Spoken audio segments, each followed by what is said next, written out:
La France, pays des fromages, du pinard, des grèves et deux victoires qui ont changé l'histoire. Et oui, on l'oublie parfois, mais les armées françaises ont été pendant des siècles la terreur de l'Europe. Et vu qu'à Vox Chronica on passe notre temps à se moquer, on s'est dit que ça changerait un petit peu de classer les 10 plus grandes victoires françaises. On reprend ça depuis le début. Enfin, depuis la fin.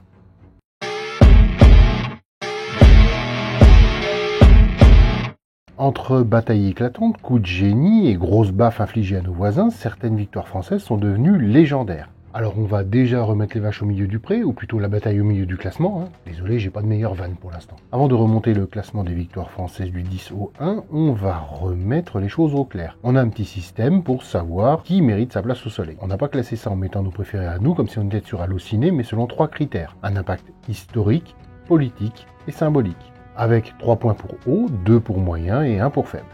Merci, bonjour chez vous et abonnez-vous pendant qu'on y est, sinon j'envoie encore la télé nord-coréenne.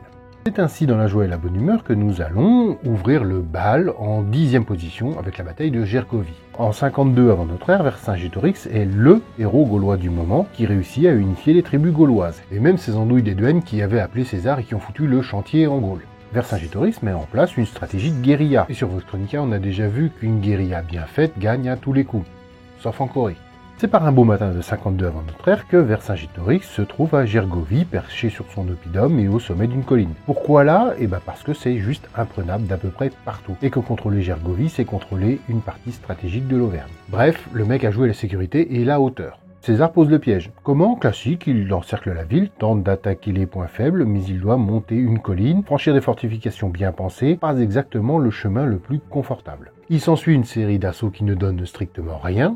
Vercingétorix exploite le terrain comme un pro, défense sur les hauteurs, troupes mobiles, embuscade là où César ne s'y attend pas. Et pour le fun fact, sinon t'es plus sur Vox Chronica, mauvais perdant, César a dû inventer une excuse foireuse pour expliquer pourquoi il a perdu. Ainsi, il présente la bataille comme une reconnaissance qui a mal tourné, minimise les pertes, César, s'il perd, il a juste rien fait. Résultat, une victoire gauloise qui sera plombée quelques mois plus tard par la bataille d'Alésia. On saute de millénaires pour atterrir en 9e position, en plein désert libyen, à Bir Hakeim en 1942. Ici, la France libre, menée par le général Koenig, tient tête à Rommel et à l'Africa Korps. Alors déjà, l'Africa Korps, c'est pas du tout le club de bridge de mamie, c'est plutôt une force très redoutée. C'est le gratin de Rommel qui défonce tout sur son passage en Libye. Les Anglais se prennent volée sur volée, ils n'ont plus de minute pour respirer, et là, qui on envoie ? Koenig et sa première DFL reçoivent un ordre simple mais infernal, tenir un saillant isolé et potentiellement mourir. Encerclé de toutes parts, il bloque Rommel assez longtemps pour que l'armée britannique puisse se regrouper et préparer elle à la Marne. Bref, survivre n'est pas garanti, mais ralentir l'Africa Korps est impératif. La Luftwaffe va user ses ressources à bombarder les Français. Rommel prévoit l'assaut final au 11 juin. Et là, surprise. Il n'y a plus de Français. Et la Luftwaffe a cramé tout son carburant dans des attaques inutiles et ne peut pas les poursuivre dans leur fuite.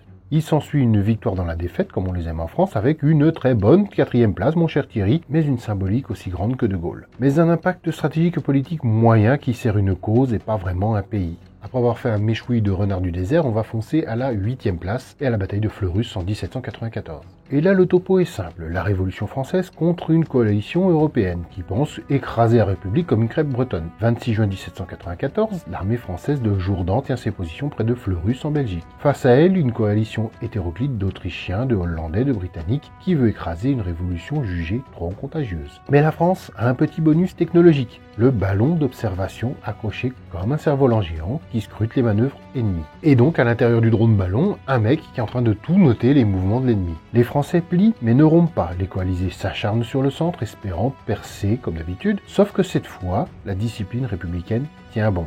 Pour une fois, c'est pas le bordel complet. Les soldats encaissent vague sur vague, en fin de journée, l'attaque coalisée s'essouffle, les troupes sont épuisées, la coordination foire et le drone ballon français continue de relayer les mouvements ennemis. Jourdan ordonne la contre-attaque et les coalisés comprennent qu'ils ne gagneront pas aujourd'hui. Après Fleurus et ses drones ballons, on remonte le temps en 7e place. Rocroi, en 1643, le jeune Condé va apprendre aux Espagnols que les tertiaux ne sont pas invincibles. Alors on va remettre Versailles au milieu de la forêt de l'époque. Louis XIII et Richelieu viennent alors tout juste de mourir. Mazarin et Anne d'Autriche doivent se dépatouiller avec l'anti-hispanisme primaire de Richelieu. Les guerres de 30 ans ne sont pas finies et l'Espagne aligne toujours ses fameux tertiaux, réputés invincibles depuis un siècle. Alors, ne vous faites pas avoir, les guerres franco-espagnoles ne se passent quasiment jamais dans les Pyrénées. Elles se passent plutôt du côté du nord-est de la France. Le duché de Rocroi, dans les Ardennes, devient un point stratégique pour l'accès au nord de la France. Le 19 mai 1643, le jeune duc d'Enghien, futur grand Condé, 21 ans, prend le commandement. Il utilise sa cavalerie pour encercler et briser les tercios. Un choc militaire majeur. L'infanterie espagnole, jusqu'ici intouchable, se fait pulvériser. Une victoire à la française écrasante comme on les aime et le début d'un long déclin pour les Espagnols dont on parle en partie ici. Victoire à la française car le grand Condé rentre en espérant au moins un merci de Mazarin, qui n'aura finalement ni merci, ni merde, ni mâche. Début de la fronde, merci, bonjour chez vous. Et après une bataille où un môme de 21 ans gagne une des plus belles victoires françaises, alors que ton môme a raté 10 fois son code de la route, remontons un peu au Moyen-Âge. Et après une bataille où un môme de 21 ans gagne une des plus belles victoires françaises de tous les temps alors que ton môme a raté 10 fois son code de la route, remontons un peu au Moyen-Âge. 6e place Bouvines et Philippe Auguste passent du statut de petit roi de Paris à big boss du game. Le contexte ressemble à une rediff de la saison 1 des experts. La France est entourée d'ennemis, les Flandres, le Saint-Empire et, oh surprise, les Anglais encore eux. C'est ainsi dans la joie et la bonne humeur que tout ce beau monde se retrouve dans le nord de la France. On est alors en période de pré-guerre de 100 ans où, comme d'habitude, les Français sont opposés aux Anglais. À ma gauche, Philippe Auguste, 7000 hommes. À ma droite, Othon IV, Jean Santerre, avec 9000 hommes. Fifi, de son côté, est poursuivi par les coalisés et doit passer un pont. Et en prime, il est en infériorité numérique totale. Donc on va se dire qu'à ce moment-là, la situation, elle n'est pas ouf du tout. Les coalisés attaquent en masse, Philippe tient le centre, sa cavalerie percute les flancs, les Flamands se font rouler dessus, les Anglais se font humilier, l'empereur se fait botter le cul. Issue, victoire française éclatante. La France devient une vraie puissance européenne. Impact stratégique et politique pour la France, puisque Jean Santerre abandonne ses prétentions territoriales et retourne sur son île voir si j'y suis. Après Bouvines et Philippe Auguste, on remonte encore le temps. 5e place, Poitiers en 732, Charles Martel qui stoppe les Omeyyades avant qu'ils ne pillent tout le nord de la France. À moi, gamin, on m'a dit invasion. De nos jours, on parle plutôt d'un raid qui aurait mal tourné. Nous sommes au 8e siècle, en pleine expansion des Sarrasins. Raid depuis l'Espagne, pillage et avancée rapide. Les Omeyyades pensent que la Gaule est un buffet libre. Martel se prépare à montrer que non. Octobre 732, près de Poitiers, les Omeyyades foncent et ne s'attendent pas à rencontrer une vraie résistance. Martel, lui, bloque le passage et les attend. À l'issue d'une semaine d'escarmouche, le choc est brutal. Et le choc est très rude puisque Eudes, le roi d'alors, réussit à foncer sur le camp des Omeyyades et faire un véritable carnage. Le lendemain, plus un ennemi. Comble de l'ironie, les raids continueront. Il y en aura au moins 4 jusqu'en 737. Après Poitiers, ces raids pas trop stoppés par Martel, on saute au XXe siècle. 4e place, la Marne en 1914, où les taxis vont sauver Paris, et peut-être toute la France. Oui, tu as bien lu, des taxis.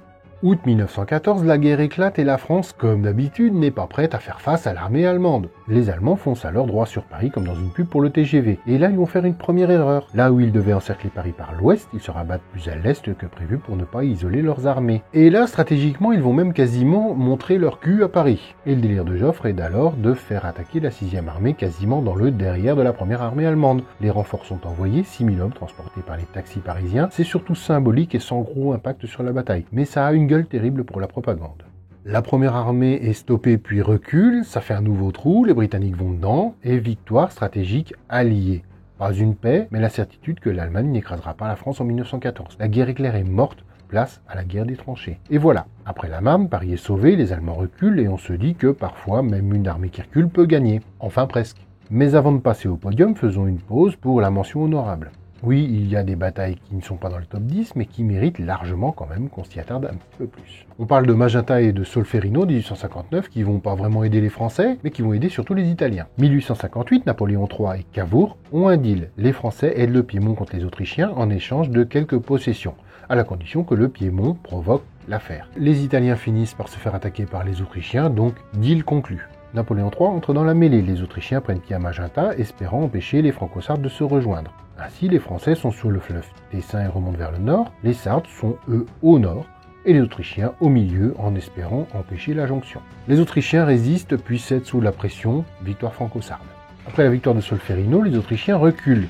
Le topo est simple, objectif français, Venise. L'objectif autrichien, les en empêcher. À Solferino, le front est gigantesque. La bataille titanesque, un carnage de 15 heures, du corps à corps, des échanges d'infanterie, de cavalerie partout et les Français qui foncent au contact. Pendant que les Autrichiens finissent par céder, non sans une lutte acharnée, une boucherie qui finira par inspirer la Croix-Rouge.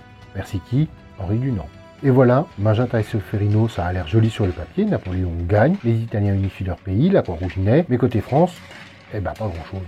On met donc ça hors classement, et en prime, Napoléon III abandonne les Italiens, donc c'est même pas une victoire stratégique durable. Fin 1805, Napoléon a déjà fait Ulm et a mis l'Autriche KO. Mais voilà que les Russes débarquent avec 85 000 hommes pour sauver leurs alliés et menacer la France depuis le sud de l'Allemagne. Napoléon, lui, veut empêcher les coalisés d'unifier leurs forces. Il va donc se lancer dans une course stratégique.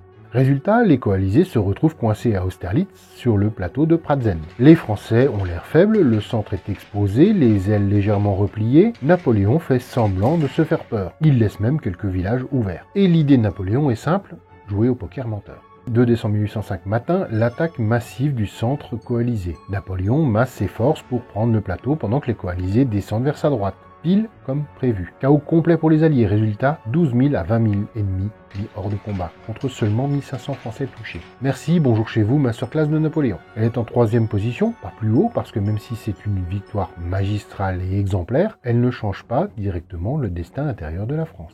La priorité du top 2 sera donc pour la bataille de Valmy en 1792. 10 septembre 1792, la France est en panique totale, la révolution vient de popper, la monarchie est plutôt mal en point, et les armées étrangères foncent pour restaurer Louis XVI. Paris tremble, la République naissante est menacée. Et les armées prussiennes, sous les ordres du duc de Brunswick, sont en chemin vers Paris. Pensant que la victoire sera un jeu d'enfant, les Français, eux, sont inexpérimentés mais motivés à mort par l'idée de défendre la République. Les généraux Dumouriez et Kellermann prennent position sur la crête de Valmy, avec l'artillerie qui est chaude patate, capable de dégommer une mouche à 200 mètres. Kellermann sait que la réputation des Français est faible. Il mise sur la peur, la poudre et le moral. Les Prussiens, quant à eux, avancent très confiants. 20 septembre, échange d'artillerie massif. Les canons français font un bruit énorme et démoralisent l'ennemi. Les Français tiennent bon sur les hauteurs. Les attaques d'infanterie prussienne n'arriveront jamais. Les Prussiens, étonnés par la résistance, décident de reculer vers l'est, laissant Paris intact. Victoire fondatrice de la jeune République française. Paris est sauvé, la France aussi. Et une dédicace aussi au général Gastro, puisque la moitié de l'armée allemande avait tout simplement la dysenterie et courait dans les buissons. Et d'ailleurs, pour le fun fact, le moulin actuel de Valmy n'était pas présent lors de la bataille. Déjà car Kellermann a foutu le feu à l'original, trop repérable. Un second, il sera placé en 1939, et en plus il venait pas de là, et finira en crêpe en 99. Et nous voilà arrivés au numéro 1. Alors bon, j'ai pas appelé la télé nord-coréenne pour une fois, mais si vous voulez, je peux le faire. En attendant, n'oubliez pas de vous abonner, de liker, de commenter, de partager, de réagir, ça fait vivre la chaîne. Et en plus, j'ai un beau t-shirt tout neuf. Et parce que la bataille la plus hollywoodienne de tout ce classement devait terminer numéro 1, celle qui se tient alors que la France est le cul face à la falaise. Nous sommes donc pendant la première guerre de 100 ans. Pourquoi je dis la première? Parce qu'entre-temps, les Anglais ont créé la seconde guerre de 100 ans, de Louis XIV à Napoléon. Dans la mesure où ils avaient perdu la première, fallait qu'ils ont créé une deuxième pour dire qu'ils avaient gagné quelque chose. Les Anglais contrôlent alors presque tout le nord, la couronne française est divisée et le moral est au ras des pâquerettes. Le dauphin Charles est coincé à Chinon, Paris est sous tension et le royaume est plus que jamais menacé. Orléans est la clé. Si la ville tombe, les Anglais peuvent foncer droit sur la Loire et achever le royaume. La mission est simple, même quasi suicide. Libérer Orléans, coûte que coûte. Va arriver Jeanne d'Arc. Alors n'espérez pas que je vous fasse le topo céleste du business, car chez Vox Chronica, on parle d'histoire, de faits, de dates, de rigolades, mais sûrement pas de politique actuelle et de religion. Donc après moult péripéties dignes d'un K-drama, Jeanne arrive avec une troupe modeste mais un moral inestimable. Elle booste les troupes, inspire les soldats et transforme la peur en rage. Les Anglais sont confiants, ils tiennent la ville avec leurs fortifications et leurs archers. Mais c'est ainsi que le 4 mai, la Bastille Saint-Loup va tomber et le 6 mai, 2 autres bastilles vont également tomber dans l'escarcelle des Français. Le 7 mai, les tourelles sont prises, Jeanne est blessée et Furax retourne au combat, ce qui galvanise encore plus les troupes. Le pont est libéré, le siège est levé. Alors on va remettre dans le contexte et pas se taper un MeToo. En ce temps-là, l'armée est uniquement masculine, elle est commandée par une femme, cette femme est blessée, se relève et retourne au combat, forcément, ça motive. C'est une victoire morale gigantesque. Jeanne devient une figure nationale presque gênante. Le dauphin est sacré sous le nom de Charles VII, et le royaume de France, qui était techniquement anglais à ce moment-là par traité, va survivre et rester français. La suite, on la connaît, la capture avec son frère, le procès, le bûcher. Et voilà, notre top 10 est terminé, on a traversé les sièges, les batailles, les intrigues, les coups de théâtre, bref, un vrai condensé d'histoire à la sauce Vox Chronica. Alors, vous en pensez quoi? Est-ce que vous auriez mis les mêmes événements dans ce classement ou vous auriez tout chamboulé? N'hésitez pas à balancer vos propres idées en commentaire, à débattre ou compléter, c'est ça qui fait vivre la chaîne. Et si le format vous plaît, abonnez-vous, lâchez un pouce bleu et partagez la vidéo, ça nous aide à continuer à sortir du contenu historique, pas comme les autres. Et le plus important, et vous, quel est votre top 10?